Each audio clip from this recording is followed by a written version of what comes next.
John, how do you feel about burning the flag? Do you feel like we should have a law against burning the flag? An amendment, if you will? Yeah. Yeah, I do.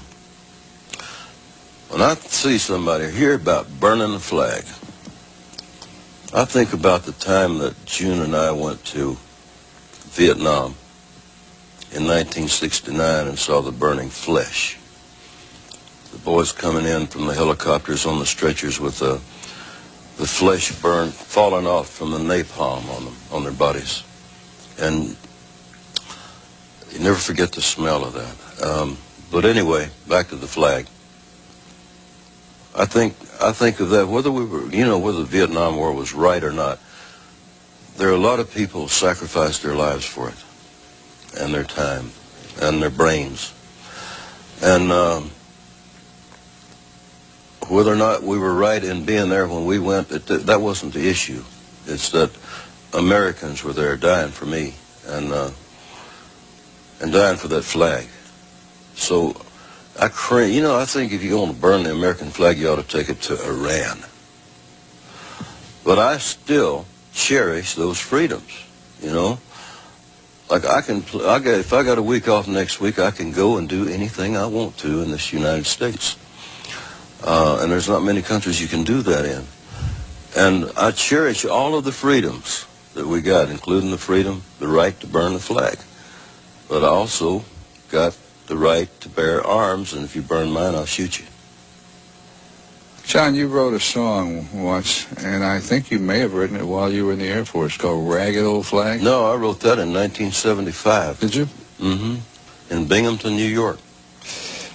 I saw you do it on the 4th of July several years ago at Myrtle Beach, South Carolina. Could you do it for us right now? Ragged Old Flag. Mm-hmm. I walked through a county courthouse square, and on a park bench, an old man was sitting there. I said, "Your old courthouse is kind of run down." He said, "No, that'll do for our little town." I said, "Your old flagpole's kind of leaned a little bit, and that's a ragged old flag you got hanging on it." He said, "Have a seat," and I sat down. "Is this the first time you've come to our little town?" I said, "I think it is." He said, "I don't like to brag, but we're kind of proud of that ragged old flag. You see, we got a little hole in that flag there when Washington took it across the Delaware. And it got powder burned the night Francis Scott Key sat up watching it writing, Say Can You See?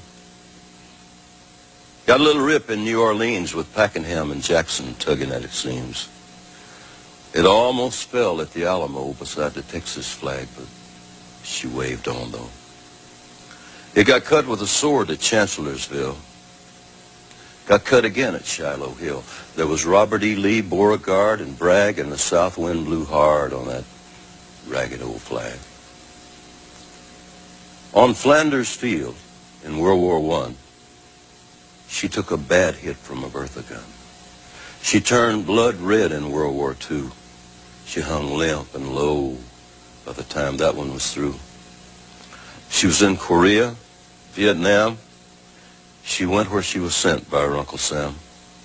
The Native American Indians, the blacks, the yellow, the white, all shed red blood for the Stars and Stripes. And in her own good land here, she's been abused.